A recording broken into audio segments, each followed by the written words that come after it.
Hey, bienvenue sur la chaîne des singes codeurs. Dans cet épisode, je t'apprends à configurer une typographie de Google Fonts pour personnaliser le projet. On fera aussi une première intro au design system pour bien que tu comprennes l'ensemble des enjeux. On travaillera bien sûr sur la première partie du composant typographie qui nous permettra de styliser tous les textes de l'application. Enfin, on en profitera pour faire quelques exercices en pratiquant TypeScript avant d'aller un petit peu plus en profondeur.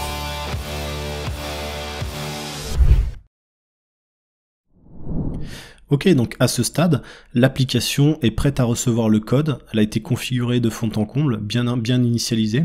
Donc à partir de maintenant, on est prêt à pouvoir commencer à rentrer nos premières lignes de code et rentrer vraiment dans le projet. Ok, alors du coup, comme je t'expliquais, le design system, en fait, c'est quelque chose qui va reprendre en fait tous les éléments qui sont vraiment réutilisables. Autrement dit, des choses comme les logos, des choses comme de la typo, des boutons, vraiment des accessoires un petit peu comme ça. Donc ça ici, le design system, c'est quelque chose que moi je vais retrouver dans mon fichier. Donc quand tu travailles avec des designers, t'as toujours un dossier design system, un endroit où tu vas retrouver finalement tous les éléments, toutes les informations qui sont en fait dispatchées dans le projet par la suite. Donc nous, l'objectif ici, ça va être de créer justement le design system, ça va être de créer en fait les éléments de texte ici pour qu'on puisse utiliser en fait des composants qui soient faciles à réutiliser, commencer à configurer notre projet avec les couleurs, des tailles, des éléments, des informations. Voilà, créer un petit peu tous les blocs du design system qui finalement en fait vont être réutilisés directement, tu vois, au niveau des pages à ce niveau-là. Donc par exemple ici tu vois, on va avoir besoin de créer dans un premier temps la première page de l'application, histoire de voir pas mal de concepts ensemble. On va ici découvrir pas mal de choses. Donc avant de rejoindre justement donc du coup l'authentification, du coup la première barrière à l'entrée, ça va être de créer en fait un design system qui va être bien fabriqué, qui va être bien équilibré et qui va nous permettre d'être facilement utilisable pour justement éviter en fait des incohérences de style avec des fois des textes un petit peu plus gros, un petit peu moins gras, tu vois, des couleurs qui sont pas forcément les mêmes, des espaces qui sont un peu différents d'un bouton à un autre. L'idée typiquement c'est justement d'éviter ce genre d'incohérence et rendre vraiment le projet correspondant en fait à notre maquette. On va essayer d'aller sur du pixel perfect pour faire exactement ce qu'on lui demande à ce niveau-là. D'accord? Donc du coup l'idée ici c'est de créer tout le design system pour que lorsqu'on arrive sur la création de la page d'accueil, tout aille beaucoup plus vite, puisque du coup effectivement à l'initialisation d'un projet c'est toujours long à démarrer, puisque du coup tu passes par des états où tu es obligé de configurer des typos, configurer des couleurs, etc. Mais tu verras par la suite, au début c'est un petit peu lourd, c'est un petit peu long. Mais après, par la suite, t'avances, et à la fin, t'as tous les éléments qui te permettent d'aller super vite, et typiquement, tu verras qu'une page d'accueil comme ça, on peut la réaliser en un clin d'œil, en fait. Puisque du coup, on aura vraiment travaillé sur le design system qui nous permet de réutiliser des choses à la volée ultra simplement. D'accord, donc on va commencer si tu veux par importer la typographie du projet. Donc la typo ici, tu vois ici donc Figma nous permet d'inspecter les informations, les éléments. Ici on va travailler sur une font family qui s'appelle Inter, donc c'est ce qu'on va faire. On va déjà commencer par aller la chercher au niveau de Google et puis on va l'intégrer dans notre projet pour commencer, puisque là c'est vraiment l'initialisation, c'est la base. Google Font.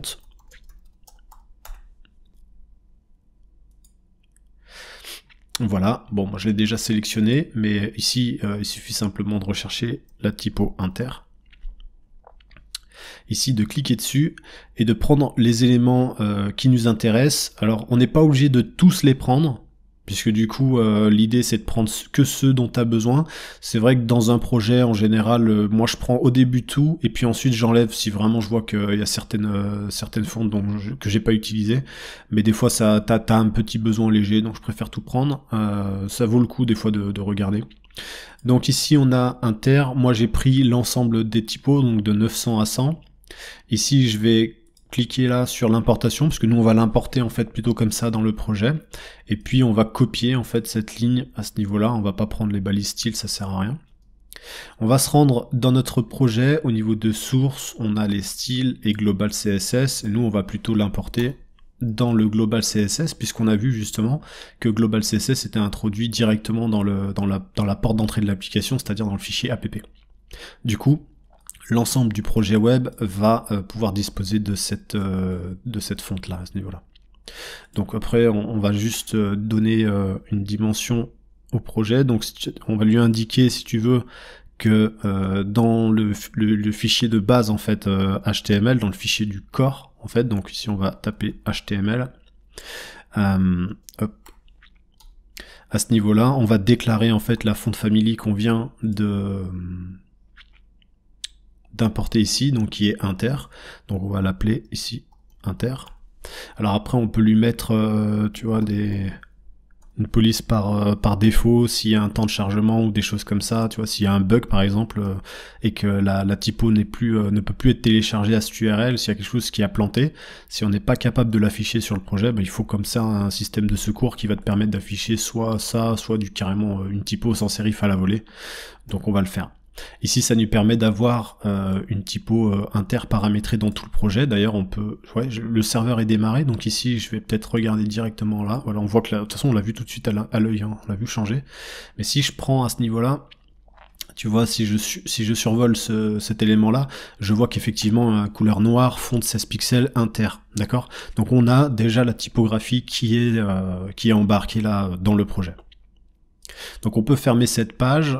On peut fermer Global CSS et puis du coup on va commencer un petit peu à créer le design system de la typographie dans son ensemble. Donc je vais te montrer ça tout de suite, tu verras, c'est assez prenant à faire. Moi j'aime beaucoup faire les design systems parce que comme je t'ai dit, du coup tu passes du temps à configurer un petit peu tout, donc tu commences à te rendre un petit peu à l'aise dans le projet. Quelqu'un qui fait un design system de toute façon il est forcément obligatoire si tu veux, de te positionner avec un regard sur ce que peuvent faire les autres.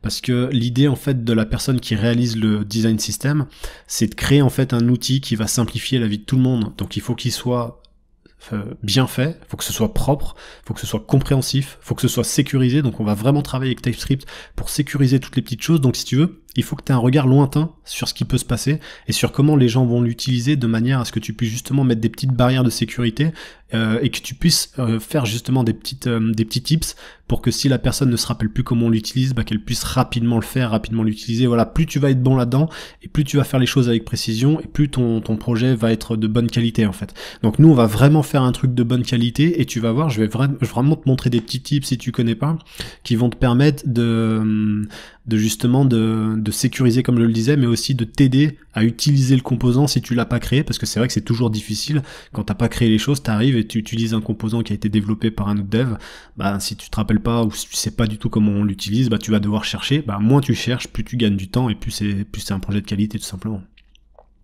Ok, donc l'objectif ici, c'est de créer en fait un design system qu'on va appeler typographie, et ce design system, il va falloir qu'il soit capable, en fonction des propriétés qu'on va lui transmettre, de nous ressortir un titre display, du H1 au H5, la possibilité d'avoir un texte, un lead, ce qu'on appelle le lead, donc en général le lead c'est entre le H1 qui est le body le plus élevé, donc ici un lead avec un caractère en régular ou en medium, par exemple typiquement ici des bodies avec différentes taille de texte, tu vois, du LG du coup OSM, et 4 captions ici avec à chaque fois un medium, un régular. Voilà, c'est des éléments qui vont nous permettre typiquement d'utiliser un composant et de lui passer des propriétés pour qu'il nous ressorte en fait le thème à prioriser. Du coup, ça va permettre à chaque fois que tu es dans ton application, à chaque fois qu'on va créer du texte, peu importe, tu vois, si par exemple je clique ici sur celui-là, ici on voit que c'est un caption 3 régular. Du coup, ça va nous donner des informations au niveau de la maquette, et nous, quand on va coder, tout simplement, on va intégrer le composant de typographie, on va lui passer les propriétés qui sont définies dans la maquette, et grâce à ça, en fait, si tu veux, on va pouvoir coder ultra rapidement, sans se préoccuper à chaque fois de quelle dimension ça fait, etc. On va justement créer des choses génériques et réutilisables pour pouvoir exploiter ça vraiment à son maximum. Ok, écoute, c'est parti. On va se rendre sur notre projet. Au niveau de UI, on va retrouver donc le design system, dans lequel on va commencer à créer notre premier design system, qu'on va appeler donc typographie. Donc moi j'ai par convention l'habitude de mettre des dossiers et à l'intérieur de ces dossiers mettre les documents. Parfois le dossier comportera juste un document, mais parfois c'est intéressant puisque si tu mets d'autres documents, bah au moins tu as la possibilité de regrouper ça. Ça arrivera parfois ils seront simplement uniques dans le dossier, mais c'est une convention que je préfère respecter. Donc ici typographie, on va l'appeler donc comme ça, TSX extension. Donc ici, je t'ai déjà montré un petit peu les interfaces. Donc là, on va vraiment rentrer dans l'interface et tu vas vraiment pouvoir voir la richesse, finalement la facilité d'exécution. Hein. Tu verras que comme on va refaire ça à chaque fois qu'on va utiliser un composant, un design system, etc., ça va rentrer. Donc si c'est des choses qui sont un peu étrangères pour toi, franchement, t'embête vraiment pas la tête. Ici, tout va se mettre en place au fur et à mesure puisqu'on le fera tout le temps. Donc on va créer notre interface props dans laquelle on va justement pouvoir définir en fait ce qu'on est censé recevoir dans le composant. C'est en gros ce qui va nous permettre de servir de documentation et qui va nous permettre de sécuriser tout simplement. Donc ici on va exporter un composant qui va s'appeler typographie. Ce composant va prendre des paramètres donc qui seront en propriété ici. Donc on va donner directement l'interface à ce niveau-là. C'est une fonction fléchée, donc on va utiliser cette syntaxe et on va return quelque chose. Ça sera forcément du coup notre composant typographie. Ok, donc on a déjà créé notre premier composant. Ce qu'il va falloir qu'on se pose comme question finalement, c'est quelles sont les propriétés qu'on va pouvoir justement donner à ce composant pour qu'il soit réutilisable. C'est-à-dire que quand on va créer ce composant-là quelque part, quelles sont les propriétés qui vont pouvoir qu'on va devoir lui donner pour qu'il puisse changer de vue en fonction des choses. Donc déjà, on voit que au niveau de la maquette, on a en fait des indications. Ici, typiquement, on a un texte qui va s'appeler display. C'est un format qui va s'appeler display, ça sera ce format-là. Ce format-là, si on rentre dans les détails, on verra que c'est une font size de 120, un line height de 120, un letter spacing de -6 pixels, une font family inter, un font style normal, etc., etc. Donc on voit que chacun va avoir finalement un style, et finalement, c'est déjà une première donnée qu'on peut déjà examiner. On va avoir du display, on va avoir du H1, comme je le disais, jusqu'au H5, du lead, etc., etc. Donc nous, on va déjà commencer par, en fait, établir une propriété de ce composant-là, qui va s'appeler, par exemple, variante. Moi, j'aime bien utiliser variante, puisque finalement, c'est la variation de ton composant. Donc variante, ça sera une propriété qui sera optionnelle, et là, je vais t'expliquer pourquoi juste après. Pour l'instant, on va mettre un point d'interrogation, ce qui signifie que si on ne le transmet pas, il faut pas que TypeScript nous engueule. Si on le transmet pas, ça veut dire que c'est pas grave. Donc ensuite, on va paramétrer comme ça, en fait, je sais pas pourquoi je saute à la ligne, on va paramétrer comme ça le type. Donc si ce qui est attendu, c'est du type string, on pourrait très bien mettre ici, par exemple, string, tout simplement. Donc on dit une chaîne de caractères. Le problème de ça, c'est que du coup, si on met du number, par exemple, en propriété, TypeScript va nous arrêter.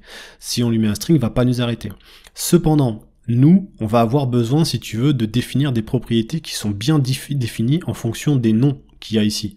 Donc du coup, on peut aller plus loin dans la sécurité du truc, et on peut carrément lui dire exactement ce qu'on attend. On va attendre par exemple ici display, H1, H2, et on va tous lui renseigner. D'accord? Donc on va lui renseigner toutes les informations.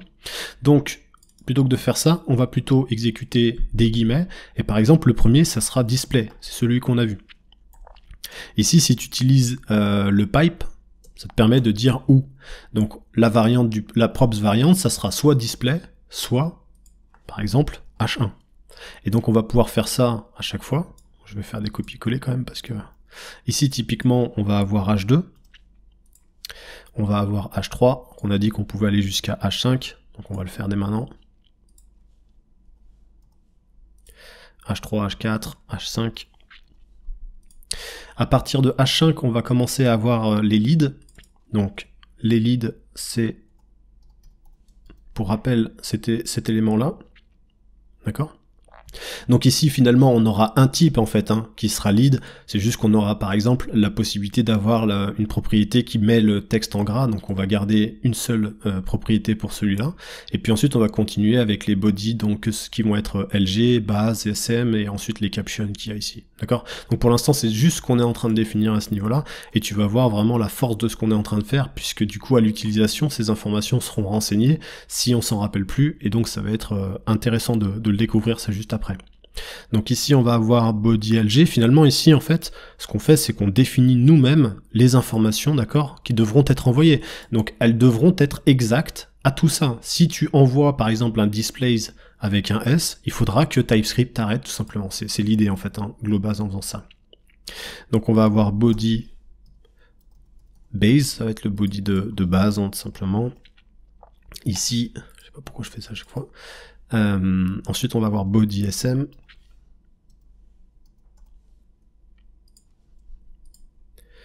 Voilà. Ensuite, on va avoir les captions. Donc, les captions, on en avait 4. Donc, on va avoir le caption 1. Là, par contre, on peut faire ça. Donc, tac, tac, tac. On va faire, hop, ce sera plus simple. 2. On aura le 3 et le 4. Je vais faire un CTRL S. Voilà, il va me reformater ça un peu plus proprement. Donc, voilà, il a défini, en fait, que la propriété variante devait absolument comprendre ces informations-là. Donc là, la propriété variante, je vais l'indiquer à ce niveau-là. On va continuer, donc de quoi on pourrait avoir besoin. Je vais me mettre quand même dans la page index par exemple, ça on va travailler en même temps sur l'affichage de ce qu'on fait. Donc là je vais juste sauvegarder ici mon composant typographie, et puis je vais l'importer à ce niveau-là, j'ai plus besoin de ça. Donc je vais commencer à taper son nom, ici il ressort typographie, on voit bien qu'il est dans le design system typographie, etc. Donc là ici on va l'importer, et tout de suite, on a le droit à une petite erreur, bon là en même temps ça c'est normal, on a le droit à une petite erreur, donc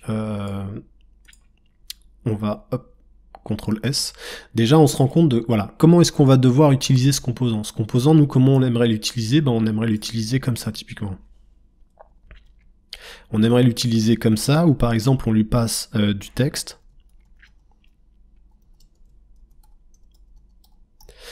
Donc on aimerait que ce composant puisse récupérer l'information qui a été transmise à ce niveau-là, sans forcément qu'on donne, si tu veux, une propriété, genre par exemple texte, tu vois ici, sans avoir à faire ça en fait. On veut pas envoyer une propriété à ce niveau-là, on voudrait lui envoyer plutôt une information voilà, qui serait comprise à l'intérieur, tu vois. Typiquement on pourrait lui balancer du HTML, tu vois, on pourrait des fois avoir besoin de faire ça, tu vois, de lui pousser du contenu HTML dans un paragraphe, des choses comme ça. Donc comme on sait pas trop comment on va s'en sortir, nous ce qu'on aimerait c'est, voilà, travailler avec lui de manière de manière à travailler avec ce qu'on appelle du coup un child run, un enfant. Donc ici il hurle parce que du coup je lui passe un child run alors qu'il en attend pas, donc c'est pas grave, on va se rendre dans le composant. On va avoir donc une nouvelle propriété qui va s'appeler du coup plutôt child run. Child run c'est l'enfant en fait qui va être transmis au composant. On va pouvoir récupérer cette information là dans une variable qui s'appellera child run, donc celle-ci, à ce niveau là. Donc le type de child run ici ça sera un élément en fait de React, tout simplement. On va pas lui dire que ça va être une chaîne de caractères, parce qu'ici on va vouloir lui passer plusieurs choses. Tu verras par la suite que c'est une meilleure pratique de faire ça, puisque du coup on peut pas non plus évaluer ce qui va être passé à l'intérieur, on veut pas passer uniquement du texte. Donc ici on va lui indiquer que child run sera équivalent à React Node. D'accord? Donc à ce niveau-là, ce que je vais commencer à faire, c'est que plutôt que de remplacer, je vais remplacer finalement le texte qu'on est en train de rendre à l'intérieur par child run. Donc ici, je vais rentrer en G6, child run. De cette manière, en fait, quand je fais ça, du coup, Coders Monkey va être en propriété de child run, et du coup va s'afficher entre ces balises-là ici, à ce niveau-là. Ok. Ensuite, on va avoir du coup un élément de texte à ce niveau-là, un élément de texte qui va s'afficher entre balises ici. Donc par exemple, si je fais une balise, tu vois, de div par exemple, du coup mon texte va être contenu entre div. Faire un CTRL S, le serveur est démarré, donc on va pouvoir le checker. On va juste regarder. Ici on voit que, tu vois, mon nœud donc a bien été ajouté, il a bien été transféré au au document, donc il est bien passé par le child run, et il me met un nœud div. Alors le gros problème de ça, c'est que du coup, si je fais ça, mon composant, il va toujours afficher des divs. Donc on l'a vu, tu vois, dans la maquette à ce niveau-là. Il y a un moment donné, ici, on va être sur du display, tu vois. Ici, on va être sur du H1, H2, H4, H5. Ici, on va être sur du lead, mais peut-être que le lead, on voudra que ça soit une span, peut-être qu'on voudra que ça soit une div. Le body, typiquement, on voudra peut-être qu'à un moment donné, ça soit du paragraphe, peut-être pas, etc. En gros, on n'est pas capable, si tu veux, de définir vraiment le composant.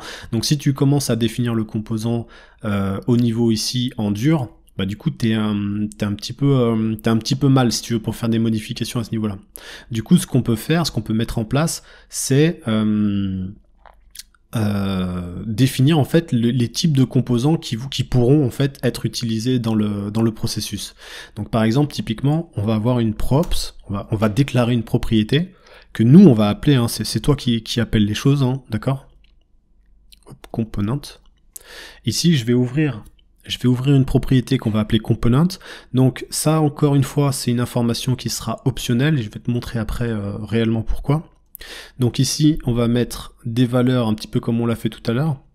Donc on va avoir les fameux H1 jusqu'à H5, les fameux balises. Si je peux faire ça. Juste que je fasse ça, ouais. Donc ici, on va renseigner l'ensemble des H qui seront disponibles, donc 1, 2, 3, 4, 5, nous on va jusqu'au H5, on a vu qu'on n'avait pas de H6, donc c'est pas la peine. On va renseigner le type de, finalement, de composants qu'on voudra retransmettre à ce niveau-là, c'est ce qu'on est en train de faire. Donc, ouais, j'ai pas fait le H5, c'est ça, ouais, ok, il me faut le H5 à ce niveau-là. Ensuite, qu'est-ce qu'on pourrait avoir, disons basique, hein, c'est-à-dire qu'ici l'idée c'est pas de se prendre la tête pendant 2 heures à essayer d'inventer des trucs, l'idée c'est de faire en fait uniquement ce qu'on lui demande dans la maquette, hein, d'accord? Donc faut essayer d'interpréter un peu les choses, par contre faut pas hésiter à se laisser des choses un peu dans le gaz, en se disant bah je reviendrai par la suite si j'ai un besoin d'ajouter un composant, je rajouterai une nouvelle propriété, hein, d'accord? On joue pas notre vie là-dessus, l'idée c'est juste de le paramétrer à son maximal pour que ce soit vraiment optimum en fait, simplement. Donc voilà, ici on va définir par exemple ce type d'information, on va pouvoir clôturer à ce niveau-là. Du coup, cette propriété-là, on l'a introduite ici, donc on va la déclarer tout simplement. Du coup, ce qui va se passer, si par exemple, je retourne dans mon composant et que je lui définis la variante, par exemple typiquement H2, tu vois. Ici, ce qui va se passer, si je rentre là à ce niveau-là, déjà si je survole typographie, déjà, faut savoir que lui, il va me dire les propriétés qui sont susceptibles d'être acceptées. Ici, il me propose variante, component, children, par exemple. Donc si je me souviens plus des types de propriétés qui existent, lui, il me renseigne. Donc si je décide de taper variante à ce niveau-là, tu vois qu'il commence déjà à me donner des informations, donc déjà il me met qu'il y a un point d'interrogation, donc ça veut dire qu'il me définit que c'est pas un paramètre qui est obligatoire, c'est optionnel. Il me dit que la props variante, par exemple, elle accepte display H1, H2, etc. Donc je vais continuer comme ça à ce niveau-là, donc là à ce niveau-là, je vais ouvrir comme ça, et là tu vois que j'ai une autocomplétion carrément. Étant donné que j'ai fait en fait une interface qui était propre, organisée, et ben VS Code, si tu veux, a détecté ça. Et toi t'imagines que tu es un développeur derrière et que tu utilises en fait le composant typographique qu'un autre développeur a fait, bah t'es content quand il a fait ce genre de choses parce que finalement il t'aide à fond, parce que toi t'es pas censé savoir que c'est caption 1, caption 2 ou H1, etc. Tu te rappelles plus forcément de comment ça s'écrit, tu peux faire des erreurs. Ici, bah tu vois, t'as une facilité d'utilisation puisque déjà on te propose tout ce qui existe. Et en plus de ça, tu as juste à cliquer, d'accord? Ou à commencer à pré-remplir et à sélectionner ce que tu veux. Donc tu vois, par exemple, typiquement ici, je vais sélectionner que le typographie qu'on veut, bah on va vouloir par exemple que ce soit un type, alors ça va être ici du style, mais on veut par exemple que ce soit un type H1.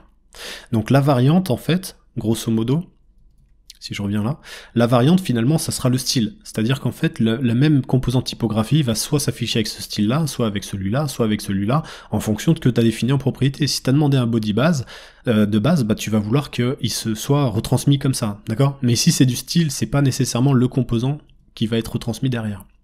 Si on survole par exemple, tu vois le schéma ici, pareil, on voit des informations à ce niveau-là sur ce qui est capable de rentrer. Donc ici par exemple on donne une valeur qui est définie dans notre interface, donc tout va bien. Si par exemple j'avais voulu faire un display, tiens, on va faire un display, sauf que je fais une erreur, je l'écris avec un S. Et ben du coup TypeScript va me dire, le type display ne peut pas être attribué au type Intel. D'ailleurs, il va même me dire, voulez-vous dire display sans le S? Il va carrément m'aider à ce niveau-là à développer le truc. En fait, il me dit que le type attendu provient de la propriété variante qui est déclarée ici sur le type intrinsèque comme on avait vu au début, mais il va m'aider parce qu'il va comprendre que nous, ce qu'on voulait, c'était pas ça, c'était plutôt ça. Donc du coup, typiquement, ça permet d'éviter des erreurs, parce que ça, c'est une erreur, typiquement, c'est pas une erreur de code, si tu veux, il y a pas une logique derrière, le serveur va pas craquer, c'est juste un problème de style, et du coup, ton composant ne va pas travailler avec cette valeur-là, parce qu'il pourra pas la contrôler. Et comme il pourra pas la contrôler, bah tu vas avoir un titre qui va mal s'afficher. En fait, ton interface te permet vraiment de sécuriser ce genre de choses, d'aider les développeurs, mais aussi de sécuriser ton code. Ça permet d'éviter de faire des erreurs et de dire aux gens ce qu'il faut faire. Ça les aide en fait tout simplement dans le travail.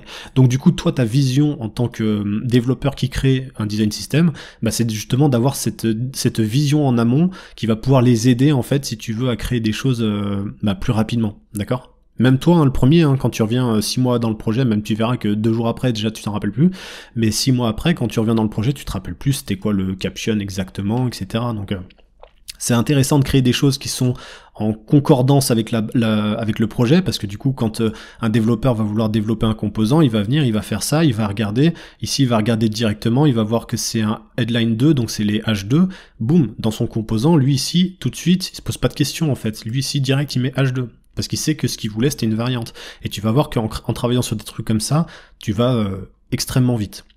Donc nous ici, la variante va nous permettre de définir finalement le thème, et on a créé une variante, une propriété, une props, qui va nous permettre de définir finalement le composant.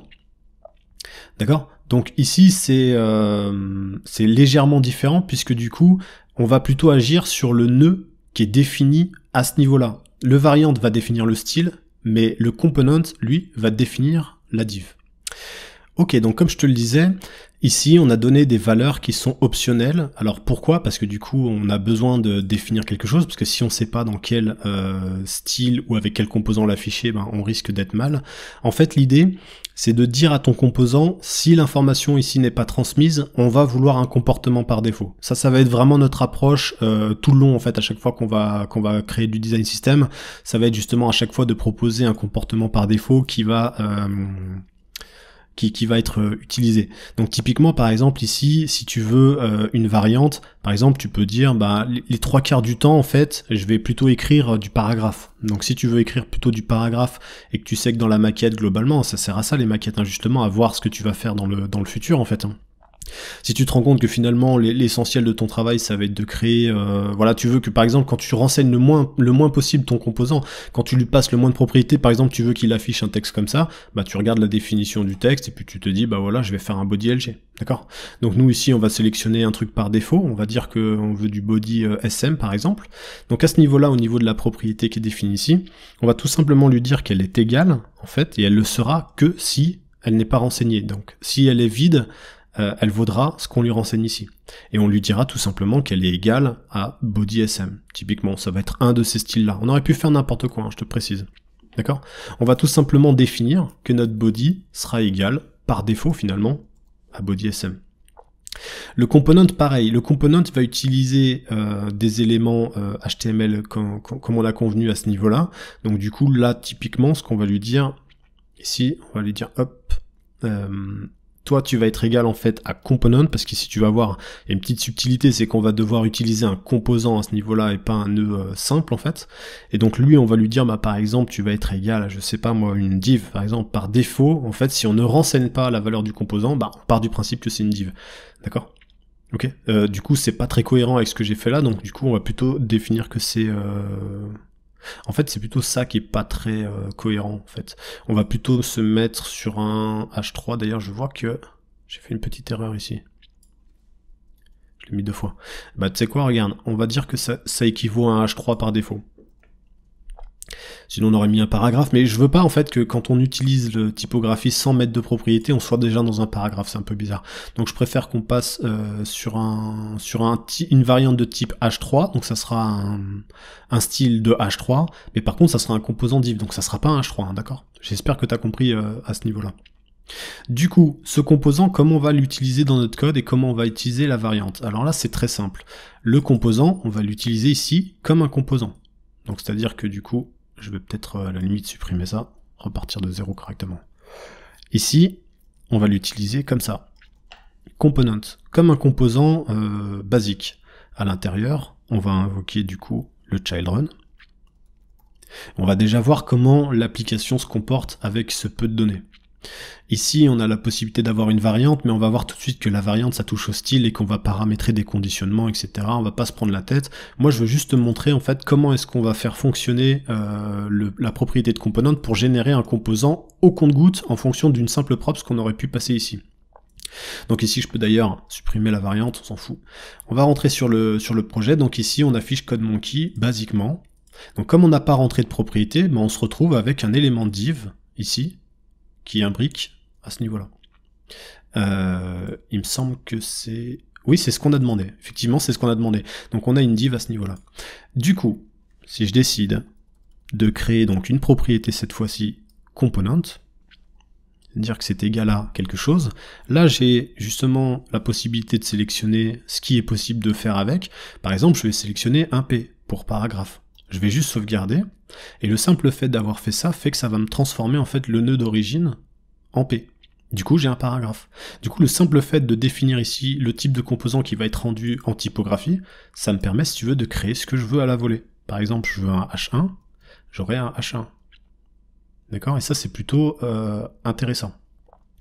Alors, du coup, on va essayer de travailler un petit peu avec le variante, pour justement avoir la possibilité dans notre composant, ici, selon la propriété qui est passée en variation ici, eh ben de déclencher un nouveau style, déclencher un style.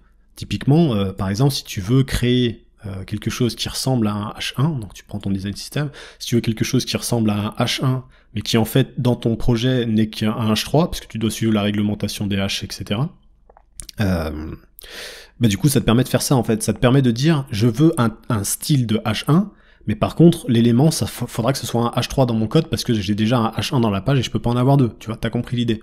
Donc ça va être ça, ça va être de jouer à la fois sur le style et à la fois sur le composant qui est rendu. Alors, ici, pour faire ce genre de choses, c'est plutôt simple à mettre en place. Du coup, on va se mettre juste avant le return à ce niveau-là, et on va déclencher en fait ce qu'on appelle un switch case. Donc ici, on peut céder de VS Code à ce niveau-là.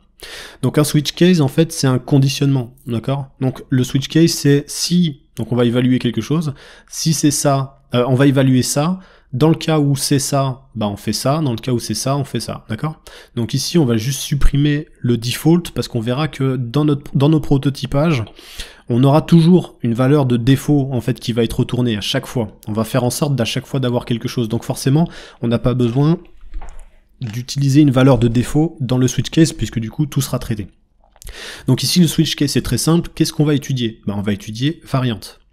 Variante, finalement, c'est ce qu'on va retourner. Est-ce qu'on va demander un style de display, un style de H1, un style de H5, un body SM, un caption, etc. Donc nous on va étudier la propriété variante. Et là ça sera le cas où c'est un display par exemple, on va faire le premier. D'accord? Donc dans le cas où l'utilisateur, le développeur met variante en fait, dans le cas où toi tu utilises display, et ben qu'est-ce qu'on veut? On va vouloir par exemple qu'une variable fasse quelque chose et comporte un style par exemple en définitif. Donc on va créer une variable qu'on va appeler par exemple variante style. Ici variante style finalement, ça sera en fait une variable dans laquelle on va donner un style, et c'est ce style-là qu'on va rendre dans notre composant ici. Comme ça, en fonction de ce qu'on a demandé, on va avoir un style différent. En gros, c'est la variable qui va récupérer les informations qui seront transmises. Donc variant style en fait sera de type string, c'est pour ça que je le mets comme ça, à ce niveau-là. Là c'est du TypeScript, on s'en préoccupe pas vraiment, c'est pas très important, on est juste en train de dire que de toute façon ce qu'on va donner, ce qu'on va assigner à cette variable, ça sera toujours une chaîne de caractères. Ce qui fait que si on cherche à lui donner un numéro ou un booléen, il va hurler. Ça nous permet de sécuriser encore une fois. Donc nous on va prendre ce variant style, à ce niveau-là, ici, et on va lui dire qu'il doit être égal à quelque chose. D'accord ? On sait pas encore quoi, parce qu'on n'a pas encore configuré le projet avec les typographies, etc. Mais finalement, c'est pas trop ce qui nous intéresse. Nous, ici, on va en faire deux, comme ça, on va faire deux cas, comme ça, on aura vraiment un truc efficace. Oups, je suis gouré. C'était pas ça que je voulais faire. Donc ici, par exemple, on va avoir le style H1, et donc la variante style va être égale à quelque chose. D'accord? On verra par la suite à quoi. Au niveau de notre composant, ici on a un composant comme ça qui sera généré à la volée, donc on ne sait pas au niveau de notre script ce que c'est, par défaut ici c'est une div, donc c'est comme si on avait une div, mais ici ça je te l'ai dit, ça va être remplacé à chaque fois en fonction de la propriété qui a été renseignée ici. Sauf que ce composant là en fait c'est un composant, c'est une balise comme une autre, c'est-à-dire qu'elle accepte d'avoir un class name, donc on pourrait très bien lui mettre, tu vois, par exemple typiquement un texte red 500, tu vois, on fait ça par exemple. Donc là je fais un CTRL S, je me rends sur le projet, on voit bien que la classe elle a été passée, classe de Tailwind a été passée facilement à mon titre, à mon texte. Donc ce qu'on va faire c'est qu'on va lui donner une classe dynamique, pour ça on va utiliser CLSX. Alors CLSX on va le retrouver sur NPM, je t'avais présenté un petit peu la plateforme, donc ici on va tout simplement l'utiliser, je te laisse te rendre sur le package CLSX ici, pour essayer de voir un petit peu tout ce qu'on va faire avec. Moi de toute façon je vais te montrer un petit peu son utilisation, donc tu comprendras au fur et à mesure, mais ça te permettra de voir ce qu'on peut faire, parce qu'on va pas forcément couvrir toutes les choses ensemble. Donc ici on va juste copier cette ligne de commande, c'est npm i CLSX, donc pour npm i pour npm install. Hop. Donc on peut faire CLSX comme ça, npm i CLSX. On va installer la dépendance, donc là encore une fois c'est une dépendance qui va apparaître au niveau de notre projet, on la voit ici. Donc CLSX, on va l'intégrer comme ça, donc ici on va se mettre entre accolades, ici on va appeler CLSX, donc du coup comme on l'a installé, du coup React est capable de le définir, donc ici boum, on l'importe à ce niveau là, on ouvre les parenthèses, donc on vérifie quand même qu'il est bien installé, et ici on va avoir la possibilité de prendre le style et de le déclencher à ce niveau là. Alors, qu'est-ce qu'il me dit? La variante style est utilisée avant d'être assignée. Variante style string, oui, effectivement, c'est parce qu'en fait, on n'a pas défini encore de valeur. Donc, on peut lui donner une valeur par défaut à ce niveau-là. On peut lui donner une valeur. Ici, par exemple, on peut lui dire, quand tu es en display, on va afficher, je sais pas moi, un text red 500. Et quand tu es en H1 par exemple, on va demander un green 500. Donc soit tu es en display et tu es rouge, soit tu es H1 et tu es vert. Du coup ici, qu'est-ce qu'on demande? H1, on va déjà mettre display.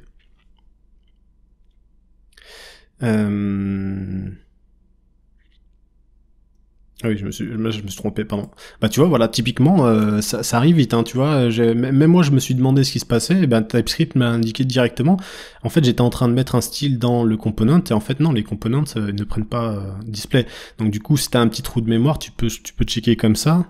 C'est vraiment efficace. En tout cas, là, pour le coup, ça m'aide. Donc ici, forcément, on va rentrer display, donc ça nous permet d'avoir du coup la bonne variante qui est définie. Donc on lui définit une variante de display, et notre code lui dit, si la variante c'est display, tu t'affiches en rouge. Donc on va juste aller voir ce qui se passe au niveau de notre code. Effectivement, on a bien la classe TextRed500 qui vient d'être ajoutée, et parce que justement, donc on est dans un H1, mais parce qu'on a demandé une variante de display. D'accord? Donc typiquement, si je lui dis que par contre la variante c'est H1, alors c'est un peu dommage que je fais parce que là je suis en train de, limite on va se perdre entre les composantes, les variantes. C'est pas les bons exemples que j'utilise, mais c'est pas grave, c'est juste pour te montrer finalement le processus. Qu'est-ce qui s'est passé? Ah, j'ai plus mon... Ok. Finalement, le processus est celui-là, en fait, je veux te montrer qu'en changeant de propriété, en fait, on est capable de changer de style. Voilà, c'est tout ce que je veux te montrer ici, finalement. Donc là, on est passé sur un text green 500. Et voilà, tout l'objectif, en fait, de notre travail à partir de maintenant, c'est de définir des styles bien définis en se référant à la maquette, en configurant Tailwind. Donc tu vas voir comment on peut configurer Tailwind CSS. En fonction de toutes les propriétés qui sont possibles et inimaginables pour que notre composant soit facilement utilisable finalement. D'accord? Donc, ici, on est pas mal. On va avoir la possibilité aussi de travailler sur des notions de couleur. Donc on va déjà commencer après travailler là-dessus. Donc on va avoir en fait, moi je l'appelle comme ça, hein, attention, je préfère te préciser si t'as pas l'habitude. Ici c'est vraiment des noms que j'assigne moi-même, hein. D'ailleurs tout ce qui est là, ce sont des noms que j'assigne moi-même, hein. C'est vraiment des choses que j'assigne en fonction de la maquette et de comment j'ai l'habitude de travailler et de ce que j'ai l'habitude de voir sur des projets aussi, hein. Faut savoir qu'il y a des noms souvent qui sont génériques, tu vois, comme le nom variante par exemple à une propriété, tout le monde connaît. Parce que tout le monde utilise finalement cette convention-là. Donc ça s'appelle des conventions, c'est simplement le fait de nommer un peu les choses de manière efficace pour qu'on puisse facilement s'y retrouver, en fait, tout simplement, hein. Quelqu'un qui arrive sur ce projet-là, bah, faut qu'il puisse avoir la possibilité de se retrouver tout simplement. Donc au niveau des thèmes, finalement le thème ça va être plutôt la dimension de style de couleur si tu préfères. Donc ici par exemple on va avoir du black parce que c'est ce qu'on a dans l'application. On va avoir un besoin d'avoir du grey par exemple, donc on va faire du gris. On va avoir du white, tu vois, si tu as besoin d'afficher par exemple le titre, le texte qui va être défini dans ton composant, si tu veux qu'il soit plutôt noir, blanc, gris. On va avoir évidemment la couleur primaire. Donc on va initialiser, hein, on n'a encore pas initialisé tout ça, mais justement on va le faire rapidement puisque c'est l'objectif là de la mission. Pareil sur secondary, donc on va avoir en fait un type primaire, un type secondaire, un type blanc, voilà. En gros, t'annonces ça dans ton composant et il te ressort le style en couleur. Et puis on a vu tout à l'heure avec les leads, mais aussi avec les captions, qu'on va avoir à un moment donné un besoin d'indiquer finalement la dureté du texte, le weight. Du coup ici par exemple on va avoir forcément des choses qui seront en régular, sont paramétrées par défaut plus ou moins, mais on va pouvoir travailler sur ça en indiquant medium. Du coup ça va nous permettre d'ajouter juste le petit style qu'il te faut au bon moment en fait finalement. J'ai oublié les 2 points. Du coup, ça va t'aider à ce niveau-là pour pouvoir juste accentuer en fait une typographie parce que ça va être le cas dans la maquette, hein. Là ici, par exemple, typiquement ici, on a exactement le même style entre là et là. Simplement, celui-là, tu vois, il va avoir un weight de 500 par exemple que lui 400, tu vois. Donc voilà, on va y avoir cette petite dimension. Donc cette propriété va nous permettre de pouvoir agir sur le texte, mais de lui donner une dimension grasse, etc. Et puis ensuite on verra que on pourra utiliser en fait un class name, donc on va le mettre dès maintenant. Ça j'ai l'habitude de les mettre souvent ceux-là. Donc pareil, ce sera pas obligatoire. Tac. Class name, et là ça sera par contre de type string. En fait l'idée simplement c'est qu'à un moment donné sur ton typographie là ici, tu peux par exemple lui donner une classe à la volée, tu vois. L'idée c'est que tu puisses lui envoyer une class name comme ça.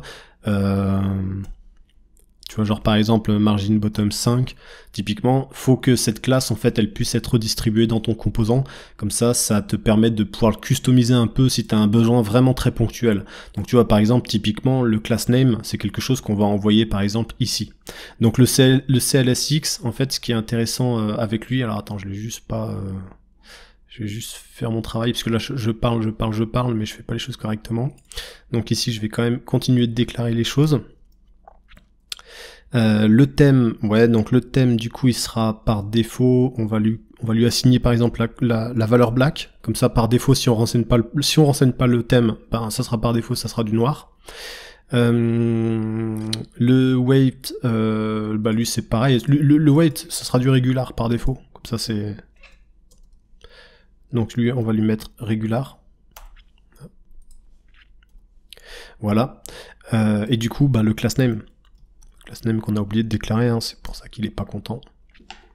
Tailwind, TypeScript. Donc du coup le CLSX ici en fait il va nous permettre de faire ce qu'on appelle des conditionnements. Donc ici pour l'instant on met juste des valeurs qui sont dynamiques, mais ça nous permet de les mettre facilement si tu veux, facilement les mettre en forme. Mais on pourrait par exemple, tu vois, faire ce genre de choses. Hop, on va faire comme ça. Après j'aurais pu faire juste CTRL S, ouais, non, de toute façon il va pas vouloir, bon c'est pas grave. Mais par exemple, tu vois, je pourrais dire, ici on a une propriété par exemple de variante, donc on pourrait lui mettre par exemple, ben si variante est égale à H3, tiens par exemple, ici. S'il est égal à H3, ben dans ce cas-là, tu m'affiches ça. Oups. Dans ce cas-là, tu m'affiches la class name, sinon tu l'affiches pas. Donc tu vois, ça va nous permettre de faire comme ça des conditionnements de style, etc. Donc c'est vraiment simple à prendre en main et efficace. Et puis surtout, si la valeur est nulle, il redonne pas, en fait, il envoie pas un class name au HTML avec une valeur de guillemets sans rien à l'intérieur. Si c'est nul, il n'envoie pas la classe. Donc du coup, il fait ça pour nous. En fait, il gère ça pour nous. C'est beaucoup plus propre au niveau du projet. Ok, bah écoute, pour l'instant on est pas mal, donc on peut déjà déclencher, bah d'ailleurs tiens, on va faire ce conditionnement là, à la limite, on va se le faire ici, donc bah tiens, juste avant, on va utiliser la valeur de weight ici, parce que finalement on va en avoir besoin, on va lui dire que si weight est égal à medium, si on a passé cette propriété en tant que medium, bah dans ce cas-là, on va vouloir que la fonte, en fait, surcharge tout, en fait. On va vouloir par exemple que la fonte soit en médium. Donc là c'est une classe Tailwind. On les verra au fur et à mesure. Après je te rappelle que si c'est quelque chose avec lequel t'es pas à l'aise, que moi l'idée c'est pas que je passe trop de temps à t'expliquer des classes CSS, etc.